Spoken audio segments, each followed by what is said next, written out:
Quick message to neurodiverse couples. Know that each party is describing their truth. It's okay to have more than one way of looking at things, okay? So don't try to correct their filter, in other words, how they interpret events, and don't spend any time whatsoever trying to convince the other person that your perspective is the only correct one. Today I want to talk to the NT wives, or husbands as the case may be, when you go on too long with your message delivery, or when you try to tackle more than one issue at a time, your ASD spouse is going to run into brain overload. We're just going to call it data overload, because you're providing too much data too quickly. He's not able to absorb all of that. And so at some point in your message delivery, let's say, for example, it's a 20-minute discussion, or in this case, perhaps a monologue, he's going to get to the point where he's not going to be able to listen or understand or retain.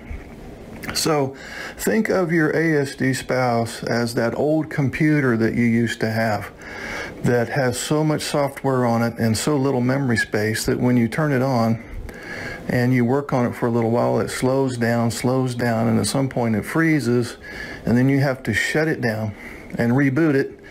And then it takes forever to start up again, but then when it does, it kind of runs a little faster than it did previously. So your husband on the autism spectrum is like that slow computer. And the more data dumping you do, the more data overload he runs into. And then the rest is history, because at some point he can't even listen to you anymore, because all he can focus on is his anxiety or how he's feeling criticized. And if you continue to data dump, he's only going to be able to listen to 80% of your message. And as you continue to data dump, he's only going to be able to understand 60% of what he listens to. And as you continue to data dump, he's only going to be able to retain 40% of what he understands.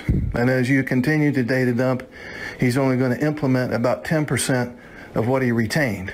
So of your 100% message delivery, you're only getting about a 10% return on your investment of time and energy. I hope that makes sense. So here are some examples of data dumping. When you talk too long, when you tackle more than one issue at a time, when you come at him when you're emotional or upset, either angry or crying, when you come at him with poor timing, in other words, he's not prepared, he didn't know that you were going to have the talk, he's doing something else. So you're coming at him at a very inappropriate time for him, because it disrupts his routine or structure. The other component of data dumping would be when you speak in vague terms, especially when you talk about how you feel and expect him to take how you feel and apply it to some course of action he's supposed to take. Okay? Feelings, especially if you have alexithymia, are vague. So your expression of feelings is not his motivation to change. And lastly, another data dumping component would be jumping from the current issue to multiple past issues that he can't fix now. So there it is. Your data dumping downloads as data overload. Then he is going to do some version of a meltdown or a shutdown. Literally, he's going to have to shut down and reboot. Hey, I got a quick message to the neurotypical spouses out there. Don't fight with an autistic person. Don't fight with an autistic person, because you will always lose. Why? Why would I always lose? Because, well, let's assume that you're the NT wife and he's the ASD husband. He can always melt down and blow off steam instantly, or he can shut down and blow off some steam over time. Either way, he wins. Either way, he gets rid of his anxiety, and you're stuck holding the ball. And you need, as the NT wife in this case, you need to talk through the problems.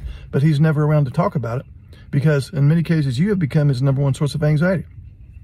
So you can't get your anxiety reduction, because you need him to cooperate in order to get that accomplished. He doesn't need you to cooperate with him to get his anxiety relief.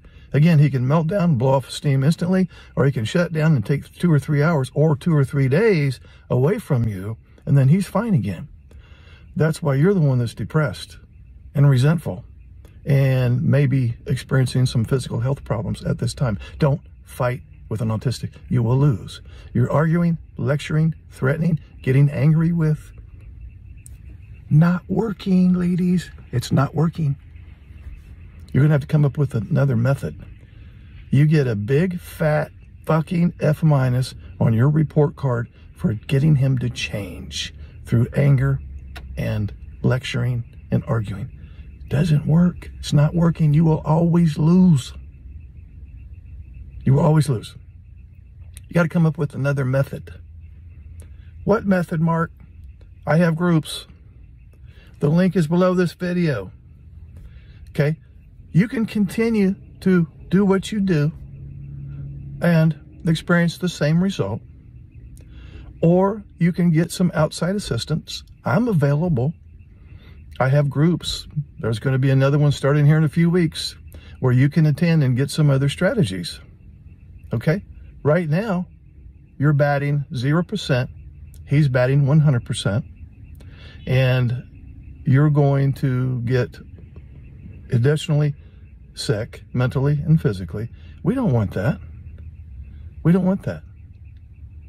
So I'm the teacher, you're the student, and I'll be here whenever you want me. When you're ready, as they say, when the student is ready, the teacher will appear. I'm here waiting. I'm here waiting. And when you get ready, you let me know, and we'll sign you up.